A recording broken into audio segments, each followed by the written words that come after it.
Hi friends, మనము రోడ్డుపై driving చేస్తూ వెళ్తున్నప్పుడు మన వెనక నుంచి కానీ లేదు ముందు నుంచి కానీ ఎమర్జెన్సీ సర్వీసెస్ అంటే అంబులెన్స్ సర్వీసెస్ కానీ లేదు ఫైర్ ఎమర్జెన్సీ కానీ వచ్చినప్పుడు మనం ఎలా స్పందించాలి అనేది ఇప్పుడు మనం తెలుసుకుందాం.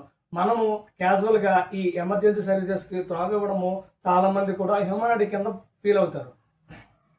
చాలామంది హ్యూమానిటీ కింద ఫీల్ అవుతారు. కానీ ఖచ్చితంగా రూల్ నెంబర్ 10లో ఏం చెప్పిందంటే, ఏదైతే అంబులెన్స్ ఉందో అలాగే ఏదైతే ఫైర్ సర్వీసెస్ ఉందో ఖచ్చితంగా ఆ సైరన్ వినిపించేటప్పుడు మనము ముందు నుంచి వెళ్తే పక్క కాపడము, అలాగే ఎదురుగా ఉన్నా సరే పక్క కాపి దానికి ప్లేస్ ఇవ్వాలి. ఎందుకంటే అంబులెన్స్ అనేది ఒక ప్రాణాన్ని కాపాడడానికి వెళ్తూ ఉంటుంది. అలాగే ఫైర్ సర్వీస్ అనేది ఎక్కడైనా ఏదైనా ప్రమాదం జరిగినప్పుడు అక్కడికి వెళ్తుంది. కాబట్టి ఖచ్చితంగా ఈ ఎమర్జెన్సీ సర్వీసెస్కి త్రావు ఇవ్వాలనేది రూల్ నెంబర్ 10 అనేది మనకి చెప్తుంది. కొన్ని సందర్భాల్లో అంబులెన్స్ ఖాళీగా ఉందని లేదు రోడ్డు చిన్నదా ఉందని కొంతమంది నెగ్లిజెంట్ వహించి త్రావ్ ఇవ్వరు. అలాంటి సందర్భాల్లో ఖచ్చితంగా మీకు ఫైన్ అయినా పడవచ్చు. ఈ నెగ్లిజెన్స్ వల్ల అవతలకు ఏదైనా ప్రమాదం ఎక్కువైందని ఏదైనా జరిగిందని అనుకుంటే మీకు జైలు శిక్ష కూడా పడే అవకాశం ఉంది. కాబట్టి ఏంటంటే ఎమర్జెన్సీ సర్వీసెస్ ఖచ్చితంగా ప్లేస్ అవ్వండి.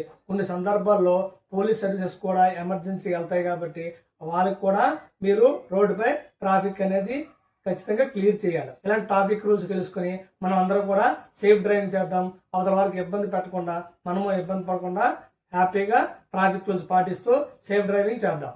మీకు ఇలాంటి వీడియోలు నచ్చితే లైక్ చేయండి, షేర్ చేయండి, మన ఛానల్ని సబ్స్క్రైబ్ చేయండి.